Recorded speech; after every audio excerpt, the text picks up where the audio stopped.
ওই শোনো, পায়ে ব্যথা পেয়েছো কি করে? পড়ে গিয়ে। আচ্ছা বুঝলাম, আঙ্গুল কাটলো কি করে? সবজি কাটতে গিয়ে। বাহ, মন কই থাকে? তোমার কাছে। সব দোষ তোমার। সারাদিন তো তুমি আমার মনে ঘোরপাক খাও, তো আমার কি দোষ? আচ্ছা তাই না? হুম। এই শোনো, সাথে নেই আমি তোমার, একটু নিজের খেয়াল রেখো প্লিজ, কারণ তোমার জন্য অন্য আরেকজন বেঁচে আছে। জি আচ্ছা, তুমিও তোমার খেয়াল রাখবে, ঠিক আছে? হুম। আচ্ছা এখন রাখি, পরে কথা হবে। আচ্ছা ঠিক আছে।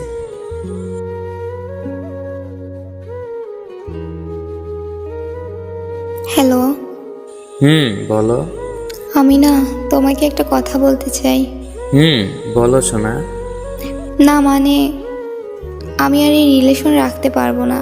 মানে কি বলছো তুমি এইসব? হ্যাঁ সত্যি শুনছো, তোমার আর আমার রিলেশন কেউ মেনে নেবে না। আমার পরিবারের কেউ আমাদের রিলেশন লাইক করে না। তুমি কি যা বলছো ভেবে বলছো? হ্যাঁ, আমি যা বলছি ভেবেই বলছি। আচ্ছা রাখি, ভালো থেকো। এই শোনো। হ্যালো, হ্যালো,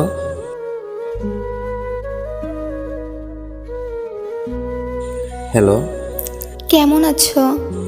কে বলছেন আপনি? আমাকে চিনতে পারছো না? এত তাড়াতাড়ি ভুলে গেছো? হ্যাঁ ভুলে গেছি। বাহ, ভালো। কিছু কি বলবেন? কেমন আছো? না মরে বেঁচে আছি। নতুন কাউকে কি পেয়েছো? না। ও তাই? কেন আসেনি? সেটা তোমাকে বলতে পারবো না। এতদিন পর হঠাৎ মনে পড়লো কেন? না এমনি। আচ্ছা একটা কথা বলি, হ্যাঁ বলো। তুমি কি এখনো আমার কথা ভাবো? এখনো কি আমাকে ভালোবাসো? না, এখন আর তোমার প্রতি আমার কোনো অনুভূতি নেই। এখন আর তোমাকে ভালোবাসি না। এখন আর তোমাকে মনেও পড়ে না। এখন আমি একলা চলতে শিখে গেছি। সরি। সরি কেন? না কিছু না। তোমাকে একটা কথা বলবো? বলো।